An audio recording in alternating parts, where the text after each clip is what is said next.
Looks like I've got an overheating issue going on here.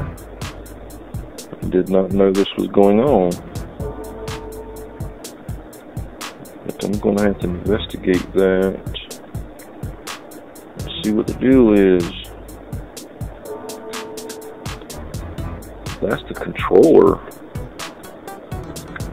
It goes to the controller.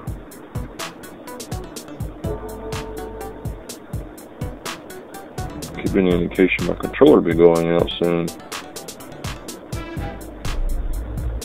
I'll have to get that straightened out and see if I can't baby and pamper that.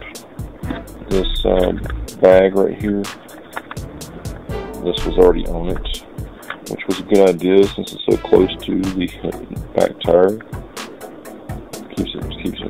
Keeps them dry. But I'm going to open that up and look in there too. Make sure there ain't any melted wires in there.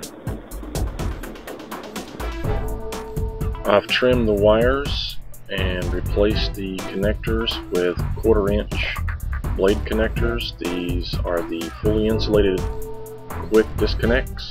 I love these things and they have multiple uses. And there is one little extra thing I did do to the controller while I had it out. I had one of the panels off. I noticed when the factory put the electronic components on the circuit board and the controller, the side away from the MOSFETs, it appears the machine didn't clip off the leads after it soldered them to the board, and there was kind of pointy, not much clearance between it and the aluminum housing. So I was a little concerned about maybe spark gapping occurring in there somewhere. Probably is not happening, but I felt better about adding some insulation to go in between the bottom of the circuit board and the aluminum housing, because I need a little bit of resistance in there to prevent a spark gap from occurring, which I made out of notebook paper and duct tape. I made a double-sided piece of notebook paper of duct tape, and then into like a little duct tape insert insulator, and cut it to size and slipped it in there and closed it back up. Sorry I didn't get that on video. I replaced the connectors on the hub wires there with the corresponding gender, and got them connected up. I also decided to wrap them in electrical tape, just in case it happens again. There'll still be a little extra insulation to prevent them from touching each other. I got it all back together.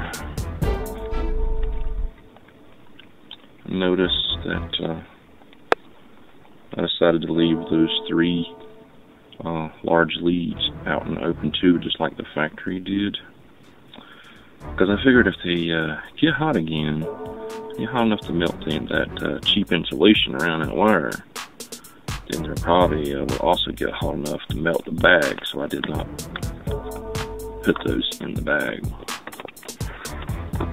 But I also changed the bag itself. That's not the original bag.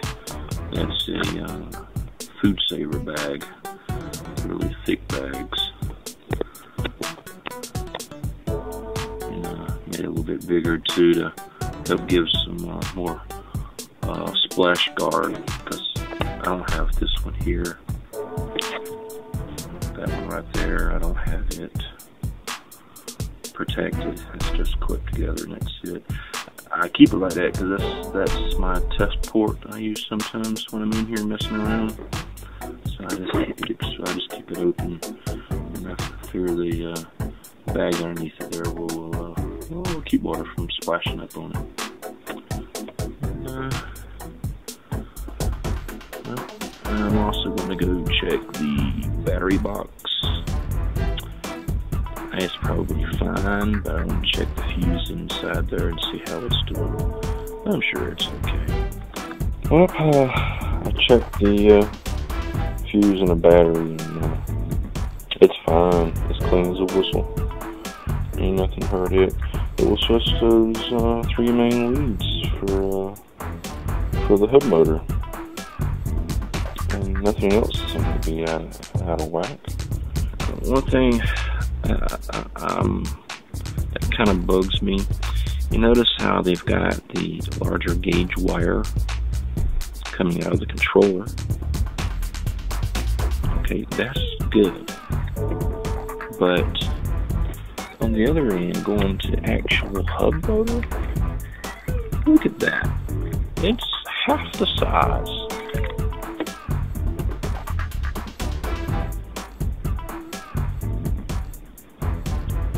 It gives me an uneasy feeling. And that's probably another reason why that section's overheating, because the rest of the line can't handle the amps. You'd think it'd be this side, though, that done it. I think it'd be that side that would melt first, but no, it was this side. This insulation over here is softer than this, by the way. That seems like it can take a pretty good licking, even though it's small gauge wire. It's this side over here, but I don't know. I'm gonna try these connections I've got set up and protected here. If these start to burn, I'll definitely know about it because of the electrical tape. I'm hoping that's all it is. It's just a junction overheat here because of going uphill without pedaling it. I said I was going to do the shunt mod on that controller too, but under the circumstances, I believe that would be a very bad idea. I don't think I want to mess with the shunt. The shunt's there to protect the controller and the circuit the best it can. So I believe I'll leave it alone. Besides, this particular controller, this is the version 2. And they've got it rigged where the MOSFETs were clamped in there. And the silicone that they used to get that, the silicone of the wires in there, it's ridiculous. Even after cutting on it with a razor blade, digging at it, picking it out, trying to pull on it, flaking it out. I don't know. I tried to get part of the way in there, and I'm like, it just isn't worth it. I could still upgrade the controller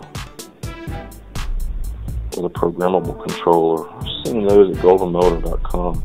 I like the idea of a programmable controller. When the controller goes out, I'm not really they all go. I got a programmable controller. And it runs. Still runs.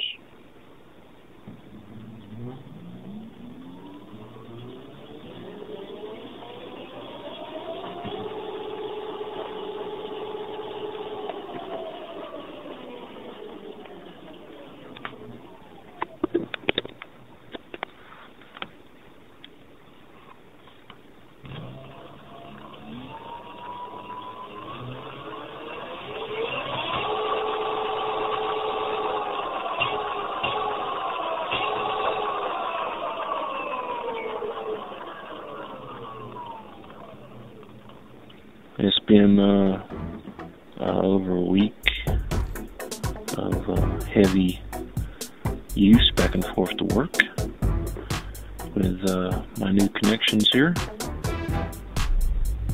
And I'm checking them out, checking the ends, filling through the electrical tape here. I don't feel any sunken concavity in the job whatsoever. And the electrical tape doesn't appear to be melted either. So far, so good. Apparently, those old bullet connectors that was on them was causing overheat issues. And that concludes my hub motor controller rewire job. If it were me and I was to get another one of these bikes, the first thing I would do is attack those bullet connectors with extreme prejudice. Thanks for watching.